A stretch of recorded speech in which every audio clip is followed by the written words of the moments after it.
This podcast is brought to you thanks to the generous support of Whistler Blackcomb, leaders in delivering adventure. I saw, there was sort of like a beach, there was a bit of a dip, and then there was a sandbar where waves were breaking, and I had swum across, and I was playing on the sandbar. When I heard someone yelling behind me, I turned around and, I saw someone, drowning sort of on the inside between, the beach and where I was standing because it got deep again. So my first instinct was, I've got to save this guy. This is Delivering Adventure. Welcome to the podcast that explores what it really takes to share adventure like a pro, with your friends, your family, and as a profession. My name is Chris Capio, and I'm coming to you from Whistler, British Columbia. And I'm Jordy Shepherd, recording from Canmore, Alberta. After a lifetime of working extensively in different parts of the adventure guiding industry, Chris and I have teamed up to launch this podcast. In each episode, you will hear top adventure guides, managers, marketers, and athletes share their best stories, advice, and trade secrets.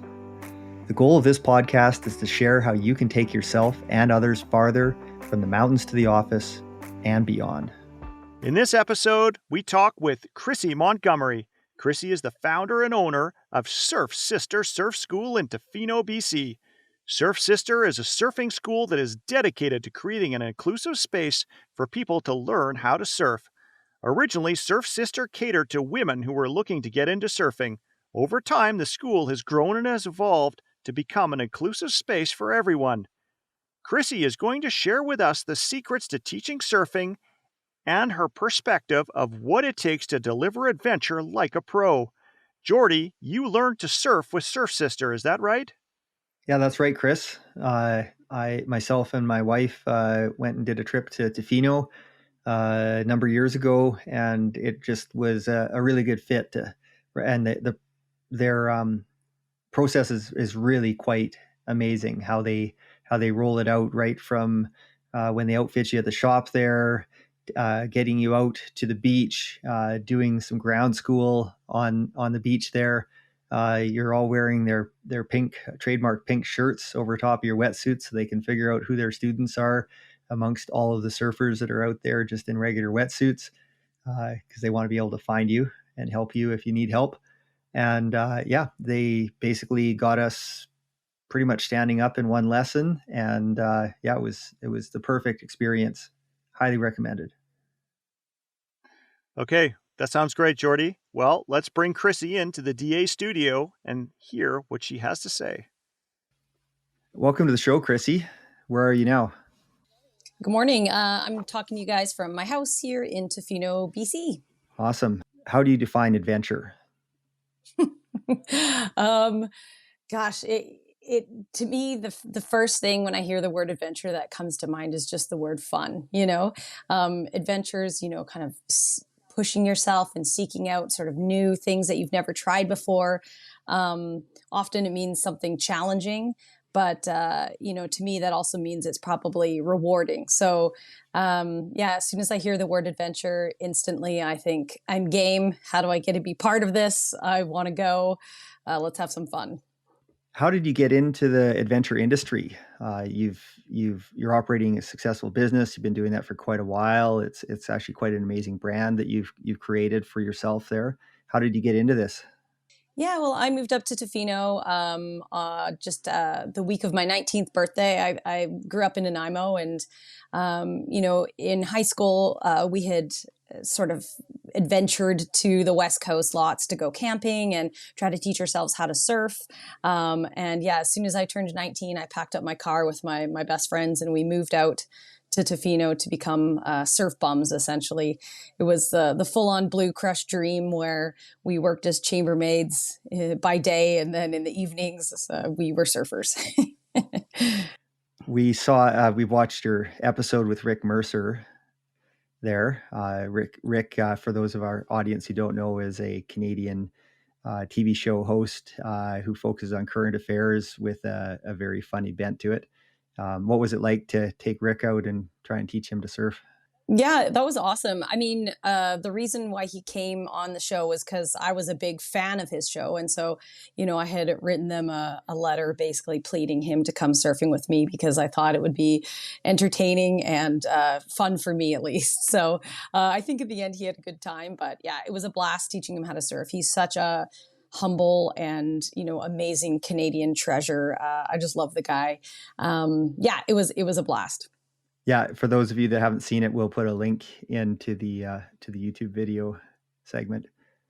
Perfect. So surfing into I was a lot younger then. we all were. Surfing in Tofino. So what's surfing like? Why is it a thing there? I think probably some of our listeners are in some pretty warm tropical places, and they're wondering what's up with that. Yeah, well, for me, surfing didn't even kind of come on my radar until about high school, and we got a hold of some surfer magazines, and we just the fact that you were able to do it in Canada was just so mind blowing to us that we wanted to be part of it. We didn't care that it was cold water. For us, putting on a wetsuit and boots and all that kind of stuff was just part of the whole adventure. Like it wasn't a hindrance in any sort of way. If your choices are surfing with a wetsuit on in cold water versus no surfing, I'll take the wetsuit anytime, So yeah, for us, we were not dissuaded by the cold at all. We just wanted to, be able to surf, in our home country. And Tofino itself is such a beautiful town, and the surf is very accessible. You've got tons of sand bottom beaches and surf almost 365 days of the year. So it's a very accessible and consistent place to surf. Of course it's beautiful. So it definitely, the cold was not enough of a negative factor for me to be dissuaded. So one of my first surf experiences was with Surf Sister in Tofino there, with my wife and I doing a trip there. And it was a great experience. So you get a lot of people that have never surfed before or are probably very poor surfers and are really hoping to get into it. Talk us through the process of how you kind of start to finish in a lesson, trying to get people to be able to stand up and experience that feeling. Yeah, well, yeah, we teach, beginner and sort of intermediate and even some advanced lessons, but, the bulk of our lessons are beginners. Lots of families, lots of first time surfers. We've definitely taken out people who've never even seen the ocean before. But sort of the way that our lessons work is we always, meet everyone in the parking lot and get changed in the parking lot, just like a regular surf bum, no change rooms, just a towel. Then we head down to the beach and, of course, go over a bunch of safety stuff. For our lessons, that's sort of our priority is safety and fun. So we're on the sand and we're talking about everything from equipment usage and care to ocean safety, learning about rip currents, paddling and pop-up technique, as well as surf etiquette, like the rules of surfing. And then we take all that information after we practice, popping and paddling, paddling and popping up on the sand. And then we head down into the whitewash waves and get everyone to try catching waves on their own. And start to finish, a surf lesson is about 2.5 hours, whether it's beginner or advanced, just because after that, all of our arms are quite tired. As I'm sure you remember. I do recall that, yes. Yeah, it's a different muscle group than a lot of us are used to using in other activities. Yeah, it's brilliant. I love it. Sometimes we have customers who are like, the biggest, buffest, men and women coming in, and they look over and it's the 7-year-old beside them that's popping up consistently. Sometimes those big muscles aren't always the most helpful. It's a lot of it is technique, flexibility, and agility. Yeah, and often those aren't they don't go side by side. No, working against each other. And for the equipment, you provide everything. People could just show up basically and with their swim trunks. Yeah, exactly. Yeah, exactly. So we just, tell people to bring along a swimsuit, a towel, a sense of adventure, and probably some sunscreen just for their faces. But in our lessons, we provide you with everything, full wetsuits, boots, and gloves if needed, and a surfboard as well. What do you find people tend to struggle with the most when they're in the learning phase there? Yeah, I think for a lot of people, it's two things. It's one of them is definitely like, strength, being able to like pop up, push themselves up quickly. Like you said, it's a different muscle group than what people are used to. That, and then probably even more than that is just the timing. It's something, unless you've done some like boogie boarding or something before, it's kind of unlike any other sport. The easiest part of surfing itself is riding. It's like any other board sport, like snowboarding or skateboarding. That part is the easy part. It's just all the other stuff first that is kind of a lot more difficult. The paddling, the popping up, like that sort of thing. And is there a set of levels for surf instructors to go through? Yeah, there's like sort of like a basic criteria. So if someone wanted to come out and, have a summer job of teaching surfing, what they'd first have to do is complete a bronze cross and bronze medallion swim course. So have your basic life saving. That course is taught out here in the ocean. So it's been modified from the pool version because obviously doing rescues and things in open water with waves is a lot more difficult than out of a pool. So first, that course needs to be completed, and that's about 40 hours. You also need your first aid and CPR. And then in addition to that, each surf school here, I know us, we do about a 40-hour in-house training just to make sure people are comfortable delivering the content. But before any of all that, you have to prove that you know how to surf. So we always take our any applicants out for a surf just to make sure that they are competent in the water and consistent enough at surfing in order to be able to teach it. Right. Yeah, you got to know what you're doing before you can teach it. Exactly. A lot of people, I think, feel that surfing is a pretty adventurous activity. Some people aren't very comfortable with the water environment at all. So, what are some strategies that you use to convince people that they can do this and overcome their sort of trepidation or fear of the water or the activity? Yeah, so we just asked like our prerequisite for surfing here is that you have basic swim skills.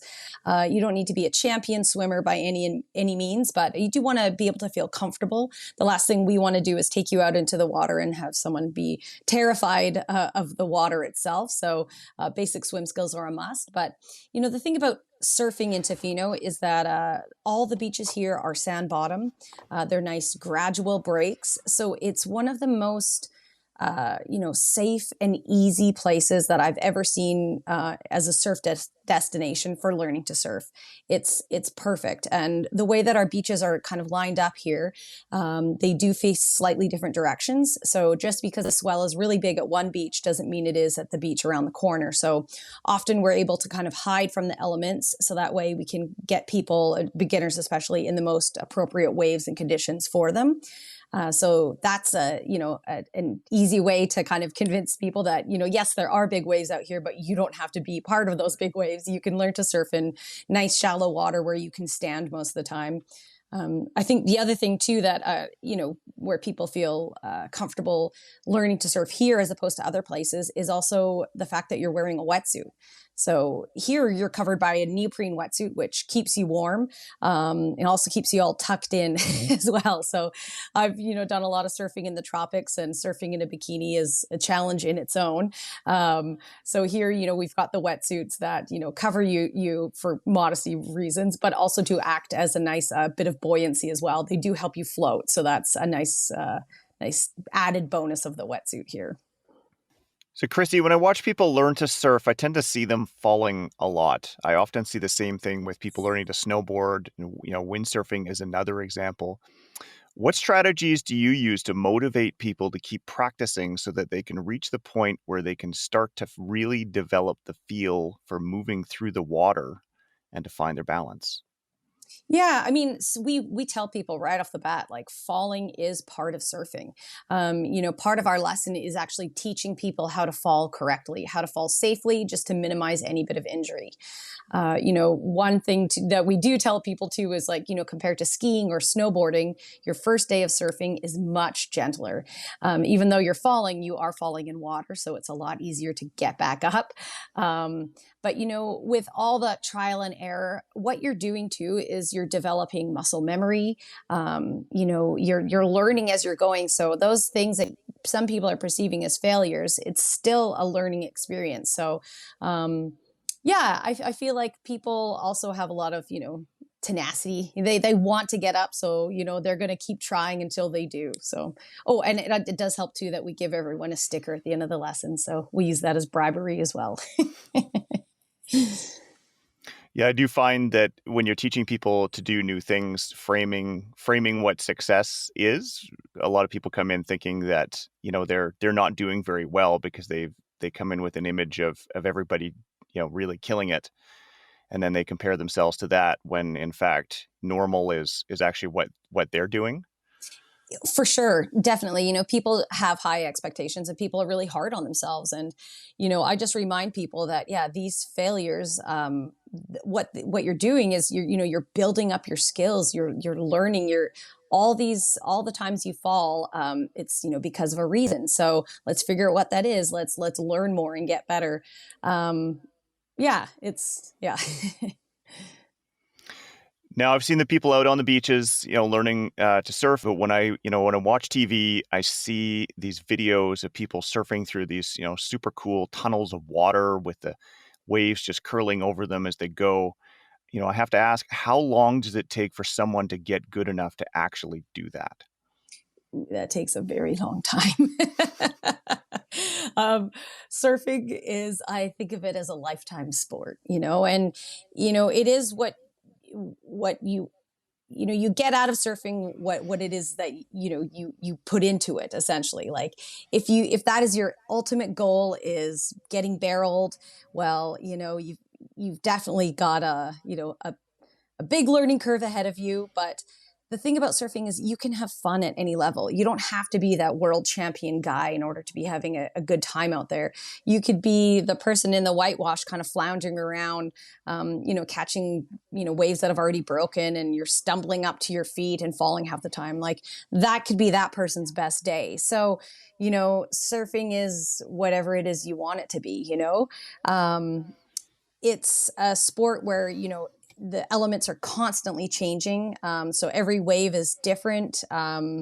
Every session is different. So it's kind of, there is no sort of end goal. So, you can just kind of keep progressing forever. But in order to get to that kind of level where you are, getting barreled, it does take years and years. Yeah. So you just mentioned that every wave is different. Can you tell us about how waves work, what you're looking for, what you're trying to avoid? Because for many of us that don't spend a lot of time in the ocean, it is a very dynamic environment that maybe we're not that familiar with. Yeah, I mean, the waves here in Tofino are, change every single day. The first thing I do in the morning is, check what the buoy report is, just so that I can kind of narrow down what my day is going to look like, where I should be surfing, where the best conditions are.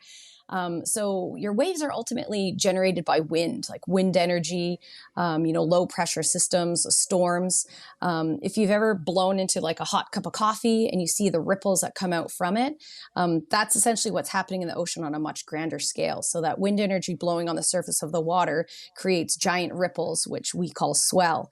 And then as that swell travels towards land and it hits, like a landmass, like hits the bottom, it jacks up and creates a wave and folds over. And that's essentially what causes the waves at our beaches here. So, there's always wind, there's always waves. So, it's changing constantly depending on the seasons, depending on the day. It's never boring.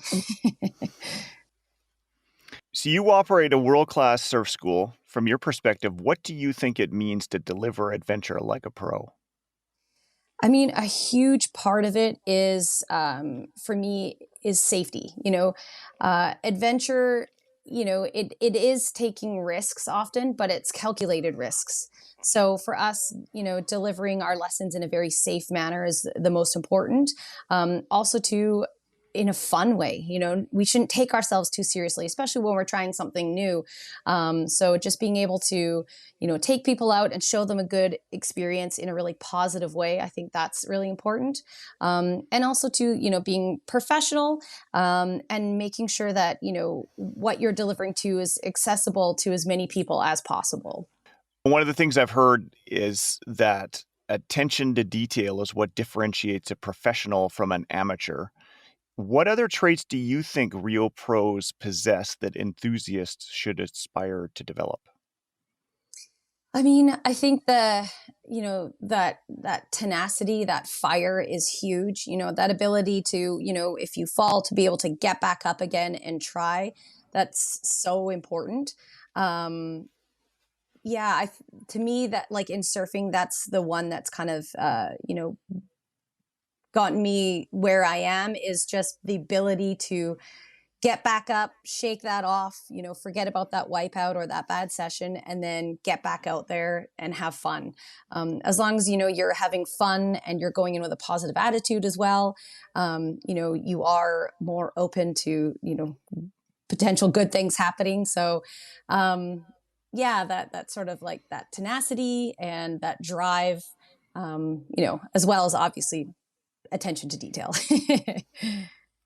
Yeah, I do find that positive mindset is super important. I love it when I meet people that your first interaction with them, they say, whatever happens today, it's going to be great. But not everybody has that mindset, unfortunately, and tenacity, quite frankly. How do you think people can develop some of these skills that you mentioned? Yeah, I mean, I know for myself, if I'm having a bad session or if I'm frustrated, with the conditions, I often try to, stop, take some deep breaths, kind of take stock of where I am. Like, oh, I'm at this beautiful beach. Here I am. I've got, I'm not working today, but there's some friends in the water, like that sort of thing. And then what I like to do too is, pay attention to who is catching waves in the water. Are they having fun? Often, or if you see someone do something, give them a compliment. Sometimes, like, me cheering on my friends in the water and watching them have success and be happy, it's enough to kind of pull me up and out of my funk. That I think that's a really, important part of surfing, even though it is such an individual sport, is to, encourage each other, and pull each other up. Like most sports and new environments that people, are starting off in and visiting, one of the things you probably find is people showing up with a lot of stress and anxiety and that sort of thing. It's all new for them. How do you recognize that in them? Like, what are you looking for, and then how do you try to diffuse that?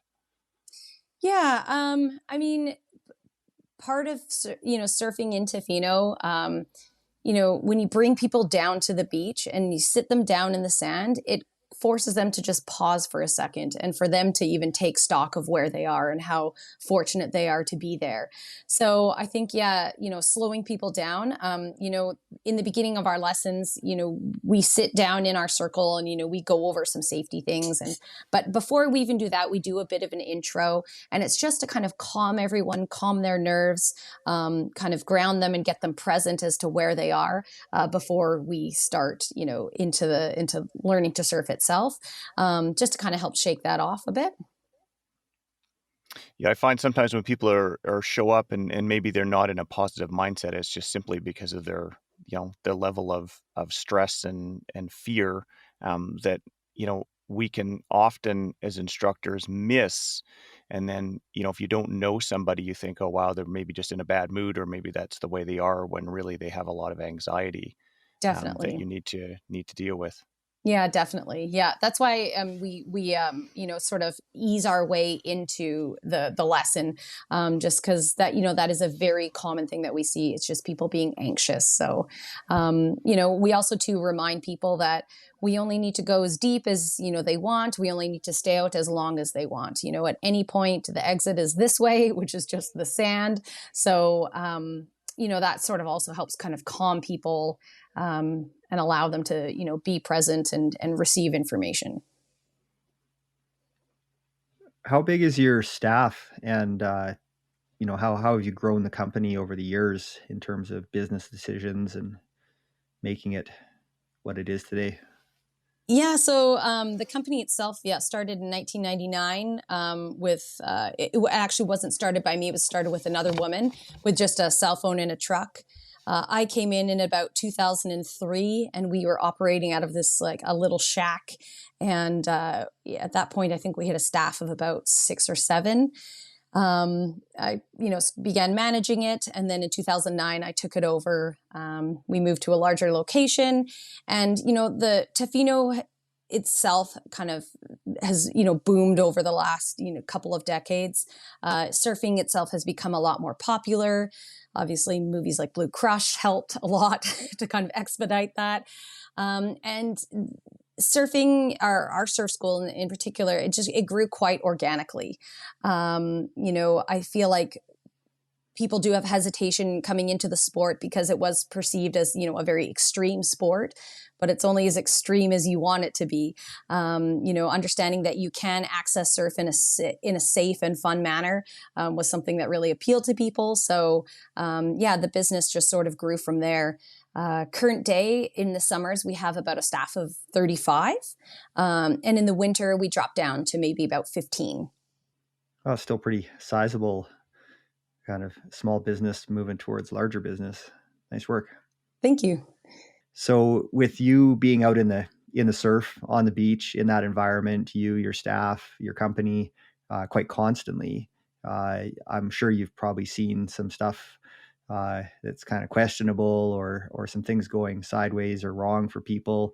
If you do have any stories of where you've been able to help out and be part of survival for folks. Yeah, definitely. I mean, living out here, our beaches are very wild, and there are no lifeguards anymore at any of the beaches. So that's been something that's been difficult to us as surf instructors.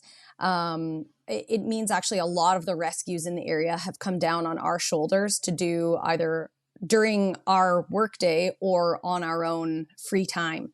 So our staff, for example, we go through the training, the life-saving training. So we're constantly, whether it's my day off and I'm free surfing, or I'm actually on shift, I'm constantly scanning the water line to see if I can identify people that are in trouble. I can't help it. It's the surf instructor in me. I've been doing it for so long that I can't shut it off. But yeah, we've seen people, it happens constantly.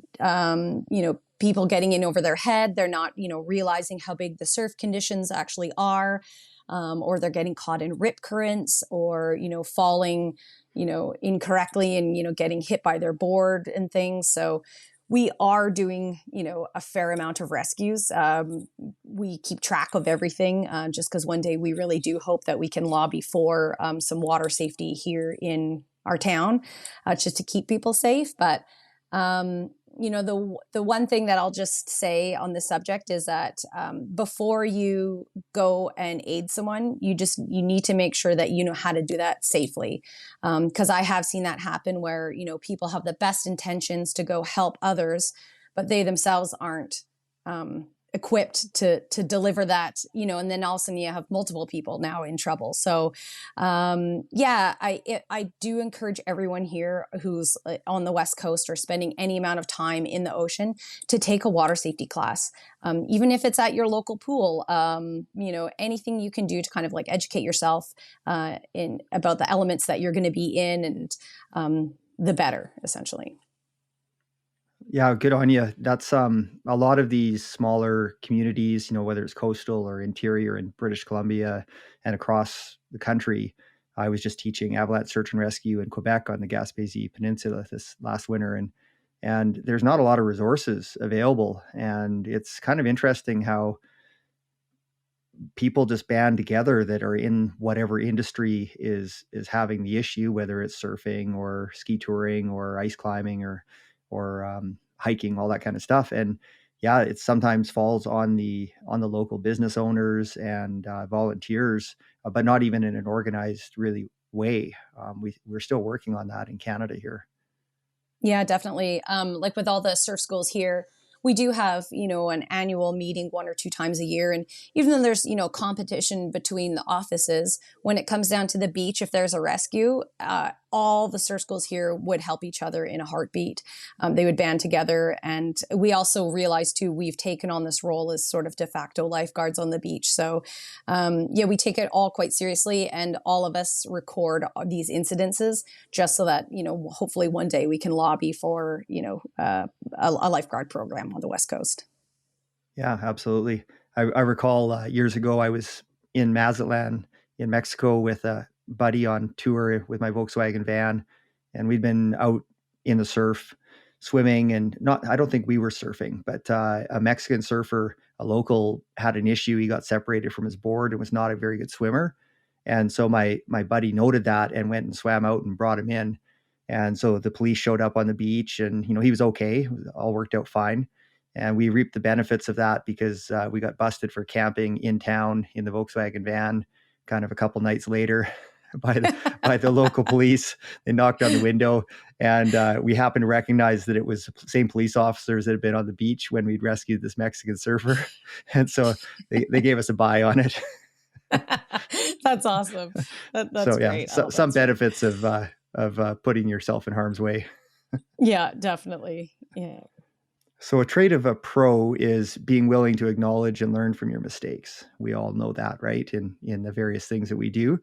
In your career, if you look back and think about, wow, I wish I'd done that differently. Was there anything that comes to mind? Actually the story that you were just telling, that sort of, sparked something in me where, it was very, very early on in my surfing, where I was at a beach, swimming. I saw, there was sort of like a beach, there was a bit of a dip, and then there was a sandbar where waves were breaking, and I had swum across, and I was playing on the sandbar. When I heard someone yelling behind me, I turned around and, I saw someone, drowning sort of on the inside between, the beach and where I was standing, because it got deep again. So my first instinct was, I've got to save this guy. So I swam straight to him, but I didn't have any sort of flotation device with me. I approached him, head first as opposed to foot first, which was a mistake. And, the guy just grabbed onto me because I was floating, and, he was so desperate, that he started to pull me under as well. So I then was in trouble. A friend saw the whole thing, and he came as well, and, was able to kind of grab the guy's arms so that he could stop, clawing at me essentially, so that we could grab, I could grab his other arm, and then we could drag him back to shore. But, it was an example of one of those things where, you have the best intentions sometimes, but if you don't have the, the skill set or the knowledge, maybe you just wait or try to get somebody else, or, go as a pair, just like we ended up doing. But, things like that, I look back on and I'm like, whew, I got lucky there. I definitely never made that mistake ever again. But yeah. And then as far as like, the career goes, there's, it's been a lot of trial and error. I came into this business as a surf bum, not as a businesswoman. So there's definitely a bit of a learning curve there. I feel like I've, overcome a lot of that. And I actually really do enjoy the business side now, as well as the adventure side. But yeah, it's all learning. I chalk it up all to learning. Yeah, that's great info for our listeners to, just think about, look before you leap. And it's these are dangerous environments. And when people are floundering, they'll push you down to try and get up themselves, right? It's just human nature. So do everything you can to protect yourself. But again, good on you for being there and helping folks out in need. Krissy, I find one of the traits of an adventure pro is to be able to frame experiences, even if they were tough, as being positive. What do you think we can do to help to influence people to ensure that they see an experience as being possible? And what types of strategies do you use? Yeah, I mean, I guess too, like with surfing, so much of it is developing like muscle tone, the endurance and muscle memory. Really, that's such a huge one for us. So even if you're trying and failing constantly, you're still building those little, that muscle tissue, that memory in your muscles of going, oh, this is what I'm supposed to be doing. This is how it's supposed to happen. I guess too, with surfing as well, the more time you're spending in the ocean, the more you're learning. The more you're watching waves and looking. Even when I'm watching a commercial, if I see a wave in the background, I'm constantly scanning the horizon, like, oh, where's the peak? Where would I take off? So it's like it's all learning. So a lot of it too is just putting in your time. So whether you are considering that time you had spent in the water successful, quote unquote successful or not, it's still all just building blocks. It's still all adds up to the greater picture of becoming, a prolific surfer. So yeah, the more time you spend out there, the better. Yeah, I think that's really important to frame those things as all part of the learning experience.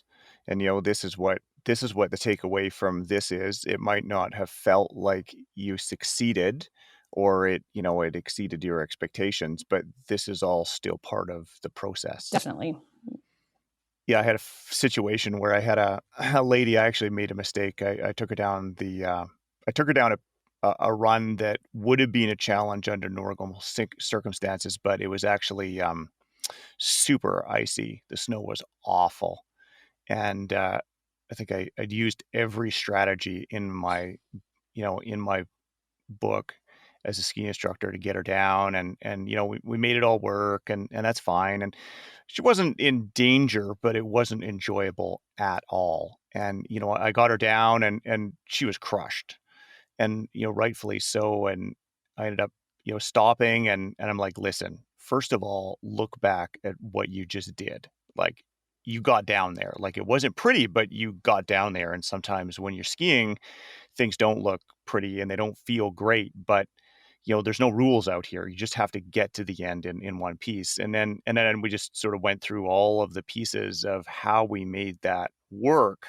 And then I finished off by saying, listen, I'm so glad you had that experience with me versus maybe, say, your husband dragging you down there, and how much worse that would have been for your relationship with the two of you. And, oh, by the way, we're not doing that, again. But it can be really tough when people are deflated to frame that experience as being positive when they feel the complete opposite. Yeah, no, that's true. Like the technique that you used is great. And, just even you mentioning about the husbands, like that's what we've been saying for years, is just like sometimes teaching loved ones is not the best thing for your relationship. The best thing for your relationship is get a guide, get someone else to do it. That way they can, because we do have these tools, we do have these experiences on how to, spin it into a positive, whereas loved ones don't always. They don't always have the most patience as well either. So yes, that's where us professionals come in. You're so right. Now, why do you think that is? Like, why is it that we struggle to teach and manage the people that are the closest to us?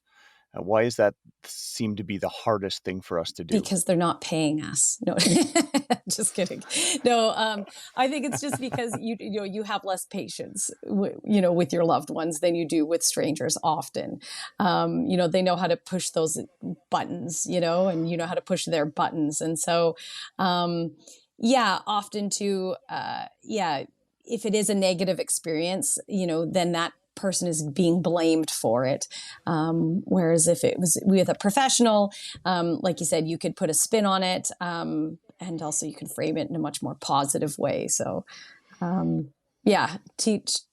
It is nice if you can give tips to loved ones if they're willing to receive it. That's what I say too sometimes to friends. If I see them doing something wrong, I'll ask them, like, do you want a tip? Do you want any help? And if they say yes, then, I can point out what they're doing wrong and point out a better way of them being able to do it. But sometimes people just aren't ready to receive that information either. So that's why I always ask first. But.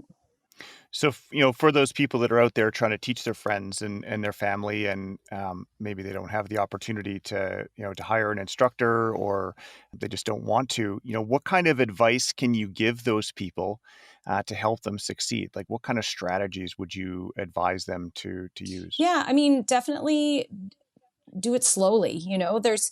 There's no reason to push it. So acknowledge those like little, those little milestones. Hey, you're in the wetsuit. Super. That's great. Okay, let's get in the water. Oh, let's just splash around first to make sure we feel comfortable with it. Like those sorts of things, like taking baby steps so that you're not overwhelming someone. Because the last thing you want to do is take someone out and let them have a bad experience, because then it's done. They won't want to do it again. So, introduce it to them in a gentle way. Also, to make sure that you're in appropriate conditions. Like make sure you know your conditions before you take anyone else out there. Is the surf even appropriate to be teaching someone in or taking kids in or that sort of thing? So, just take it very slowly and then, acknowledge all those like mini milestones and celebrate those. So that way, when you walk away from, the experience at the end of the day, maybe they didn't stand up or whatever, but there was all those other like mini things to celebrate, like catching a wave or just having fun or, whatever that is.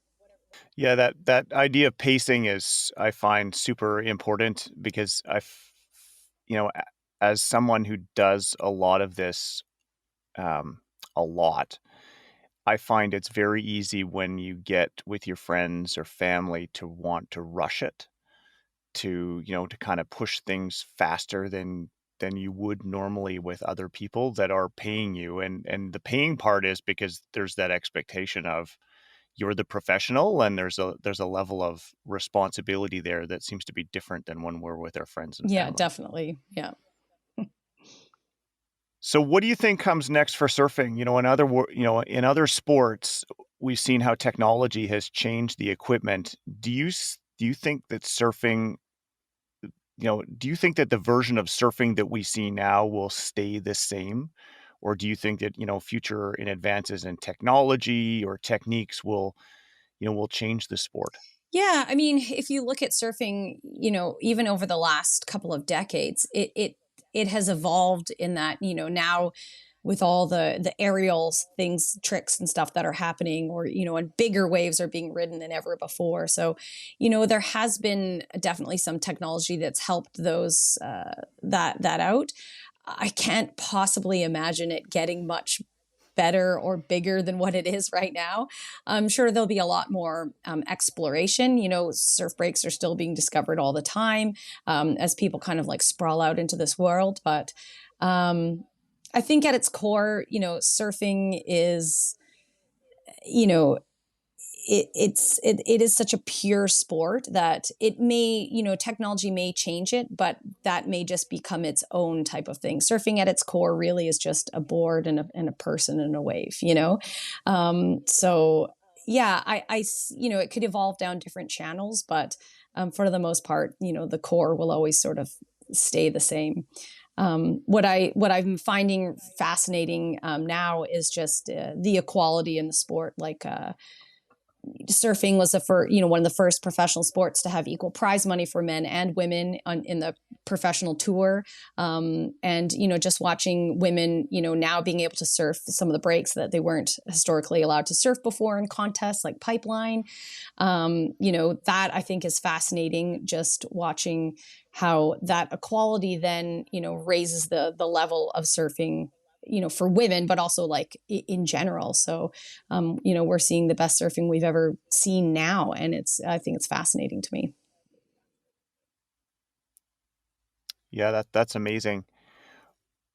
Just going to go back a moment here because you got me thinking about something that I wished I'd asked earlier. What are some of the skills that you see, new instructors struggle with? You have a lot of staff, coming into your school and that are probably new. What do you see people have a hard time with, and how do you develop that to help them to make that stronger? Yeah, I think, so much of being a good guide or a good instructor is reading the person that you're with, and keeping them like engaged. So, I know if, I'm teaching a kid, I'm constantly asking the kid questions just to make sure they're present. I'm teaching them information, and then 1 minute later, I'm quizzing them on it just to make sure that they're engaged. And I think, time makes you a better instructor. Just because you get more familiar with clients and, different personality types, and how, even though you're ultimately delivering the same message in every surf lesson, the way you go about doing it based on your audience will change. And I think, that's something that, sort of you develop as you go on. Another thing too is, as you become a better surfer yourself, you're able to often, identify these micro movements that are happening in other people that you might not have noticed at the very beginning, as you were a novice surfer as well and teaching beginners. So yeah, like with our staff, we do a lot, a ton of in-house training with them. We also get the Canadian Olympic surf coach, Shannon Brown, to teach us as well. So it's like one of the perks for working at the store is once a week we go and get video analysis done with him on our personal surfing. So, I'm still learning from the top pro, so yeah, I think just giving all, the girls as many tools as possible just, helps them in their own teaching careers. Can you talk to us a little bit about documenting, surf day or a lesson? Like everybody wants some video, some photos, to show that they were there doing it. And I'm just picturing the ocean eating everything from cell phones to GoPros to SLR camera rigs to beta vision video cameras. Yeah. How does that all work?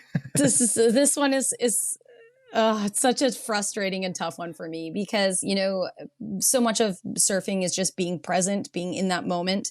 And so I find just cameras take away from it so quickly. It just ruins the experience. So we tell people they can take before and after photos, but we don't allow any cameras, like any kind of GoPros, to be worn during the lesson. It's also just an extra piece of equipment that, could be broken or lost in the ocean, and we don't want to, be responsible for that. So we, allow people we'll do a before and after, but we're not doing anything during the lesson. You didn't come here for photos. You came here to learn to surf. And if you want to do a photo shoot, then you can go be the influencer in the wild down the way. But I'm very adamant about just being present and doing the sport. The photo things can come afterwards. And I'll let you know too that the photo of your first day surfing is not the one that you want hanging above your mantle. I'll tell you that. It's not going to be pretty, and it's not the ultimate goal. So I just encourage anyone who's getting into these adventure sports and things, and hiking and or skiing, ski touring or surfing, just enjoy that moment, take that mental picture. Let that be the focus as opposed to the digital image of it. And do you see people, they're just like, they go out and they just come back and they have nothing with them? Like they've lost booties, their surfboard's gone, they just barely get back to shore kind of thing. And they're just like, yeah, I won't need that stuff anymore. Yeah. Oh yeah. We've seen it all.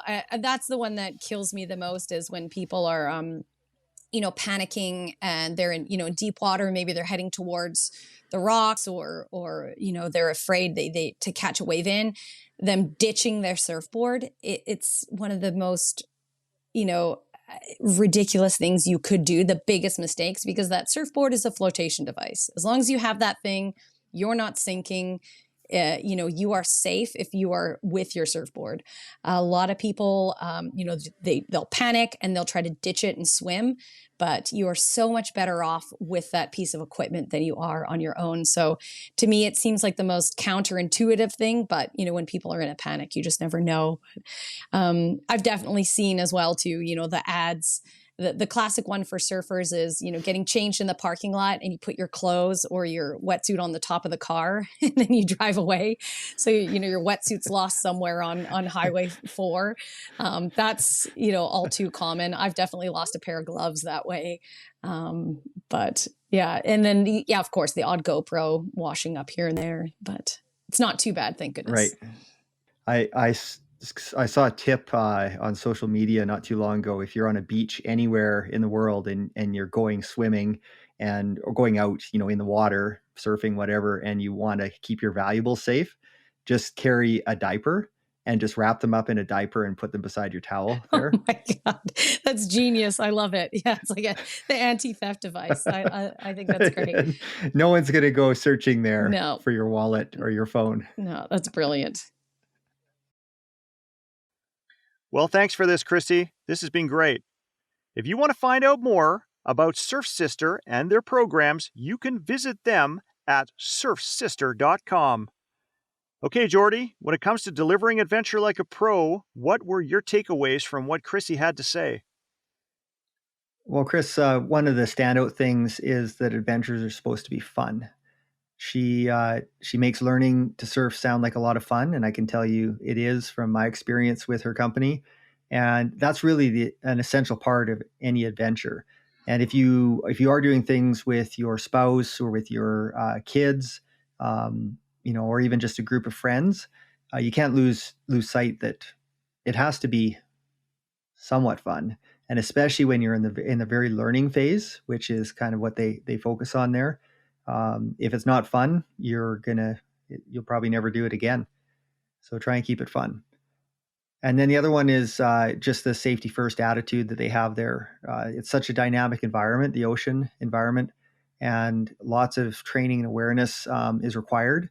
And she really highlighted how her staff, her company focus on the whole safety aspect. And I can tell you, you don't even really realize it's so smoothly done when you're with them, at how much is going on in the background there and how prepared they are. Even I didn't realize until she told us that she actually commits to having the national surf coach come in and do professional development regularly with her staff. Like that's amazing. Many employers, if they don't have to do it, they don't do it. And she goes above and beyond. And that it makes them better at what they do personally. And that means that they can deliver that adventure quite safely and effectively. And Chris, what did you take away from our great interview discussion with Krissy there? Those are great points, Jordy. I've got 2 takeaways of my own to add to the conversation. The first one has to do with giving people control where you can. One thing I've learned the hard way is that having a measure of control over our destiny is an important human need. When we don't give people control, they can become resistant to our feedback. They can also feel pressure to do things that they may not feel comfortable or interested in doing. Krissy mentioned the example of giving people the opportunity to leave a class whenever they wanted. In this example, she gave people control by showing them that at any time they could just walk up the beach and leave the group. By giving people this measure of control over the situation, she's empowering her students in a way that lets them make the decisions based on their own level of risk tolerance. The importance of this is something that Will Gadd highlighted in our previous episode. The other takeaway that I want to highlight is inclusivity. As Krissy mentioned, her surf school started out focusing on the concept of promoting surfing to women. However, over time, this has evolved to become fully inclusive of everyone. One of the key values that Jordy and I want to promote with this podcast is that adventure is for everyone. Anyone can have great adventures, and anyone can push their limits and achieve more than they ever thought possible. When it comes to delivering adventure, the role for each of us is to work to create a safe, supportive, and inspiring environment that allows all of the people that we are interacting with to have the ability to reach their full potential. This is something that Krissy has obviously worked very hard to promote. When it comes to delivering adventure like a pro, one of the key values to practice and to promote is inclusivity. Now, let's turn it over to you, the listener. What were your takeaways? You can share your thoughts, stories, or insights with us via our social media feeds or by emailing us. You can find our contact information at deliveringadventure.com. We've also posted our contact information in the show notes, as well as links to how you can find Krissy and Surf Sister. Also, before you go, please don't forget to follow or subscribe to this podcast through your favorite streaming service. This is how you can help us to keep this podcast going, so that Jordy and I can keep bringing you more content. And if you really enjoyed the show, please recommend it to your like-minded friends. We aren't quite done yet, though, as we have one last funny story from Krissy to share with you. Thanks for listening. There's always the classic. We actually have a sticker, like a little cartoon designed of it, of the person putting their wetsuit on backwards and zipping it up the front. And I remember I had this man in my class once, and we tell you at the beginning, this is how you put your zipper on, this is how you put your wetsuit on with the zipper in the back, blah blah blah. And he came back and he had the zipper in the front, and I was like, "Oh, sir, I'm so sorry. It's on backwards. Like, you're going to need to go flip that. You've put your wetsuit on backwards." And all he heard was flip that. So he went back to his car and flipped it inside out and then put it back on, but still with the zipper in the front. And when he walked back up, my jaw just dropped. I was like, oh man. And then by this time too, the whole class is waiting for him. So I was like, my gosh, sir, I'm sorry. You've misinterpreted me. I mean, the zipper needs to go in the back. Now the suit is inside out and backwards. And I think he might have used some profanities after that and went back to his car. But for the most part, any of those kind of things that, we do see a lot of humor in surfing. Of course, there's a lot of wiping out. There's a lot of trial and error. But, there also too are those like endearing moments where it just kind of melts your heart. Like I remember teaching these twins. They're 73 years old, these women. And for their birthday every year for 73 years, they do something together that they've never done before. So they had gone through their list. They had gone to 73 and they realized, well, shoot, we've never gone surfing before. So they're like, well, it's never too late to try. So it was so cute to see them out there together, like learning at 73, this, adventure sport. And they just had such a laugh. Like it was one of my favorite lessons that I've ever taught.